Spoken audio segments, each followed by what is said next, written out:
कि जब नीतीश कुमार के 18-19 साल का इतिहास लिखा जाएगा तो उनके कालखंड, उनके शासनकाल का सबसे बड़ा काला अध्याय इसी बात को माना जाएगा कि उनके एक पढ़े लिखे व्यक्ति के मुख्यमंत्री रहते हुए बिहार में शिक्षा व्यवस्था का ध्वस्त हो जाना सबसे बड़ी उनकी नाकामी।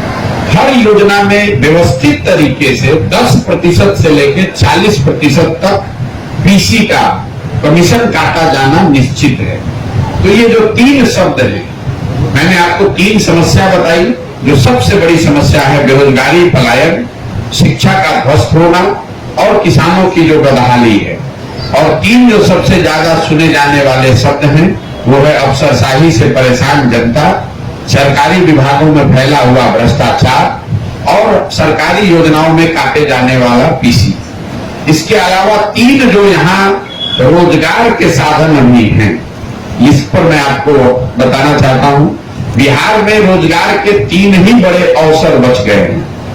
पहला है अवैध शराब का कारोबार, दूसरा है अवैध बालू का कारोबार और तीसरा कि बिहार में जो स्थिति है, जो बदहाली है, इसको बदलने के लिए सबसे पहले जमीन पर उतरकर ये समझा जाए पंचायत वाइज, गांव वाइज कि असली समस्या क्या है और क्या करने से किस पंचायत में विकास की रफ्तार को बढ़ाया जा सकता है। हर पंचायत के लिए अगले 10 वर्ष की एक योजना बनाना ताकि हर पंचायत को अगले 10 वर्ष में विकसित बनाया जा सके। दूसरा गोल ये है कि लोगों को, समाज को ये बताया जाए कि जब तक आप अपनी समस्याओं को, अपने बच्चों की समस्याओं के आधार पर वोट नहीं करेंगे, तब तक सिर्फ चर्चा करने से या बात करने से या भाषण देने से बिहार सुधरने वाला नहीं।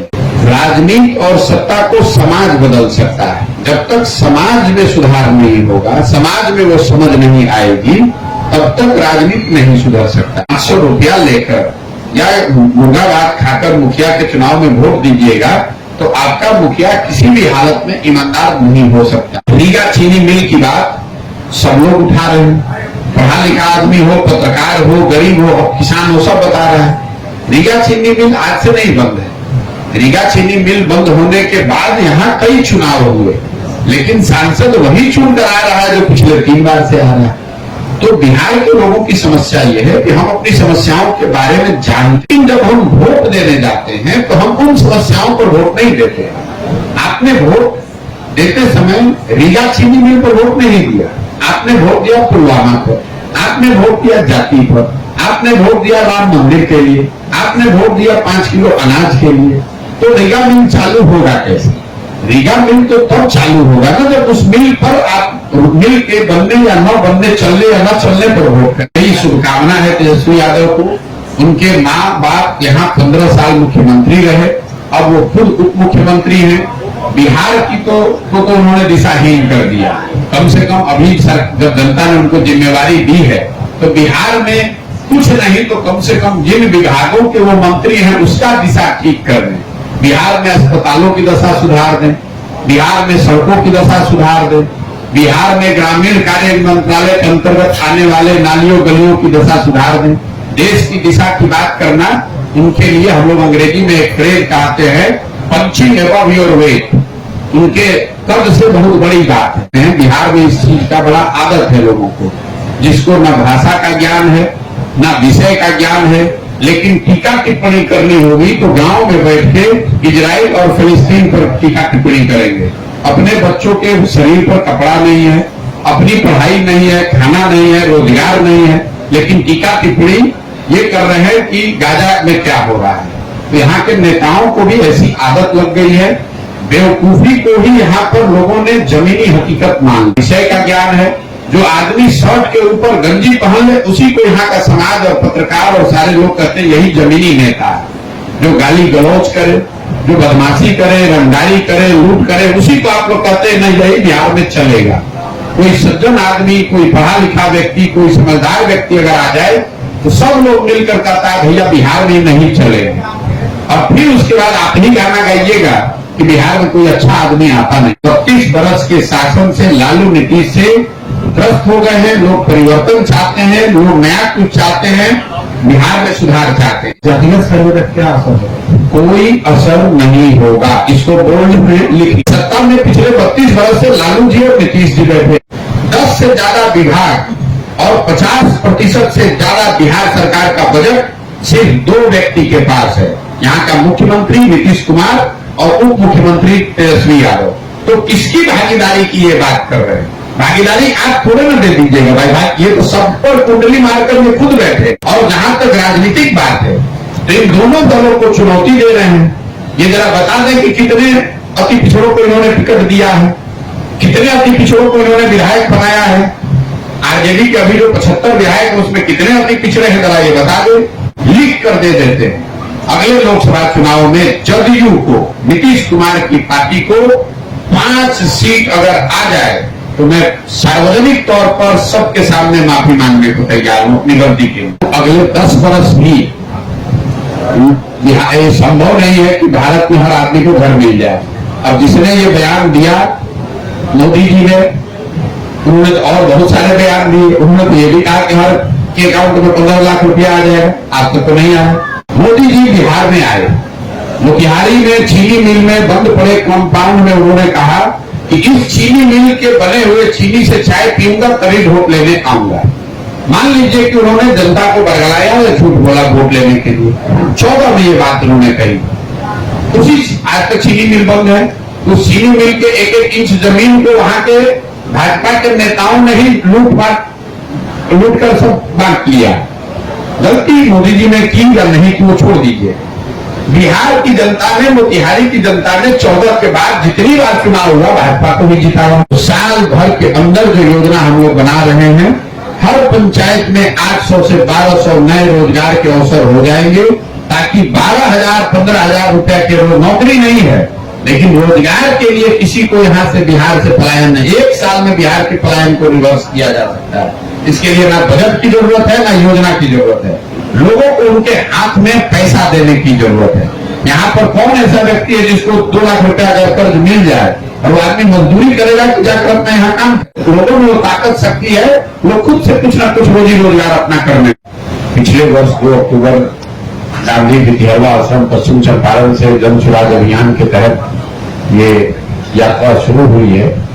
आज उसको करीब ये 13वां महीना है, 1 साल पूरा हुआ, अभी 13वां महीना चल रहा है। मैं यहाँ रीगा विधानसभा में अपनी पदयात्रा कर रहा हूँ, आज भी यहीं पर हूँ। अभी तक के जो अनुभव रहे हैं वो प्रखंड के स्तर पर लोगों से मिलते हैं, बात करते हैं।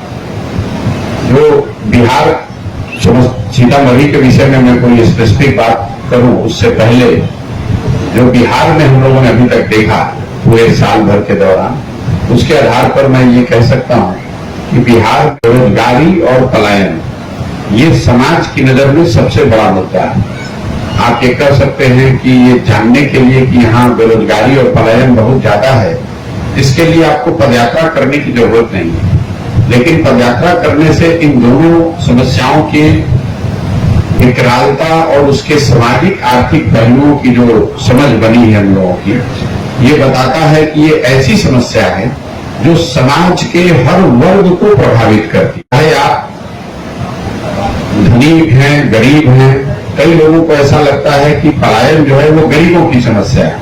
लेकिन जब हम लोग गांव में गए, करीब 4,000 से ज्यादा गांव में गए, तो ये समझ में आया कि हर गांव में 40 से 50% जो युवा है वो किसी न किसी वजह से पलायन उसने किया है। जो गरीब आदमी है वो मजदूरी के लिए बाहर जा रहा है, और जो आर्थिक सामाजिक तौर पे सुदृढ़ लोग हैं वो पढ़ाई के लिए या नौकरी के लिए बाहर जा रहे हैं। लेकिन बाहर हर आदमी जा रहा है। मैं अभी 1 साल से पैदल चल रहा हूँ। बहुत सारे लोग ये बताते हैं कि ये घर परिवार छोड़कर 1 साल से पैदल चल रहे हैं, लेकिन अगर आप ध्यान से देखिएगा तो बिहार के ज्यादातर परिवार की सच्चाई यही है कि जो पुरुष है उसको साल में अपने परिवार के साथ 10 दिन या 1 महीना ही रहने का अवसर है। और लोगों ने, जो दुखद बात है या आश्चर्यचकित करने वाली बात है, कि लोगों ने उसको जीवन की सच्चाई मान लिया है। लोग इसको कंप्लेन नहीं करते हैं इसको लेकर कि मेरे घर का जो मेरा बच्चा है, मेरा पति है, वो सालों भर बाहर रहता है। बेरोजगारी सिर्फ यहाँ गरीबों की समस्या नहीं है। जो किसान है, जो व्यापारी व्यवसायी है, जो समृद्ध परिवार हैं उनको भी अपने बच्चों के रोजगार की उतनी ही परेशानी है जितने गरीब लोगों की है। दूसरा जो मुद्दा है जो सर्वस्पर्शी सभी वर्गों को प्रभावित करने वाला हम लोगों को दिखा, वो है बिहार में शिक्षा व्यवस्था का ध्वस्त हो जाना।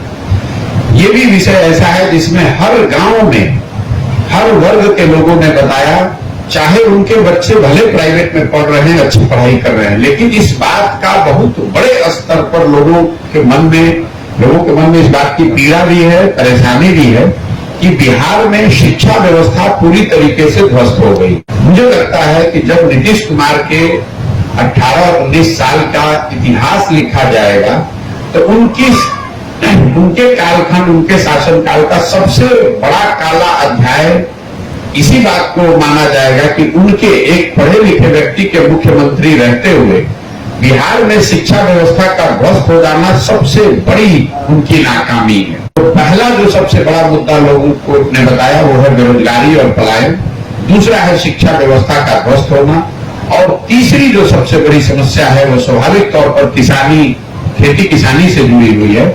किसानों की यहाँ जो बदहाली है, वो गांव देहात में बताते हैं कि पहले जो लोग कृषक थे, खेती करते थे, वो 5 बरस खेती करें, 4 बरस खेती करें, कुछ पेट काटे, पैसा बचाएं, तो 5 साल 7 साल में लोग 1-2 कट्ठा जमीन खरीदते थे, कुछ जमीन खरीद पाते थे।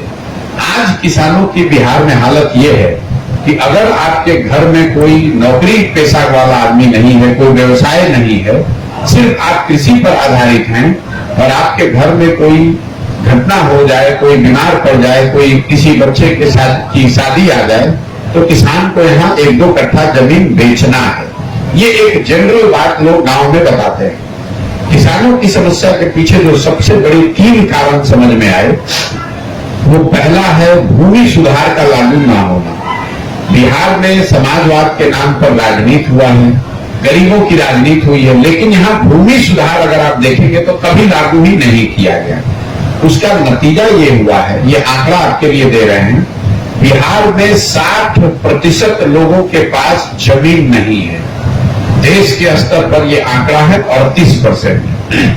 मतलब पूरे देश में 38% लोग ऐसे हैं जिनके पास जमीन नहीं है खेती योग्य। बहुत बड़ी जनसंख्या ऐसी है जिसके पास जमीन नहीं है, वो भूमिहीन है, उसको मजदूरी भी करना है। दूसरी जो किसानों की समस्या समझ में आई वो है जल प्रबंधन को लेकर।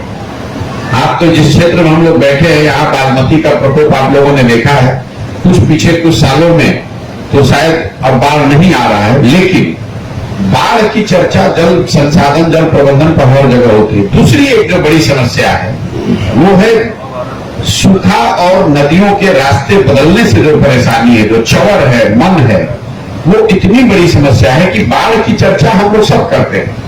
आधे से ज्यादा जमीन बाढ़ से प्रभावित है, लेकिन जो आधे से बाकी की आधी जमीन है उसमें जो सबसे बड़ी समस्या दिख रही है कि या तो वहां सिंचाई की सुविधा नहीं है, या फिर नदियों के रास्ते बदलने से, जैसे बागमती के रास्ता बदलने से हजारों एकड़ जमीन बर्बाद हो गई है, पानी लगा रहता है। हर योजना में व्यवस्थित तरीके से 10% से लेकर 40% तक पीसी का कमीशन काटा जाना निश्चित है। तो ये जो 3 शब्द हैं, मैंने आपको 3 समस्या बताई। जो सबसे बड़ी समस्या है बेरोजगारी, पलायन, शिक्षा का ध्वस्त होना और किसानों की जो बदहाली है, और 3 जो सबसे ज्यादा सुने जाने वाले शब्द हैं वो है अफसरशाही से परेशान जनता, सरकारी विभागों में फैला हुआ भ्रष्टाचार और सरकारी योजनाओं में काटे जाने वाला पीसी। इसके अलावा 3 जो यहाँ रोजगार के साधन भी हैं, इस पर मैं आपको बताना चाहता हूं। बिहार में रोजगार के 3 ही बड़े अवसर बच गए हैं। पहला है अवैध शराब का कारोबार, दूसरा है अवैध बालू का कारोबार,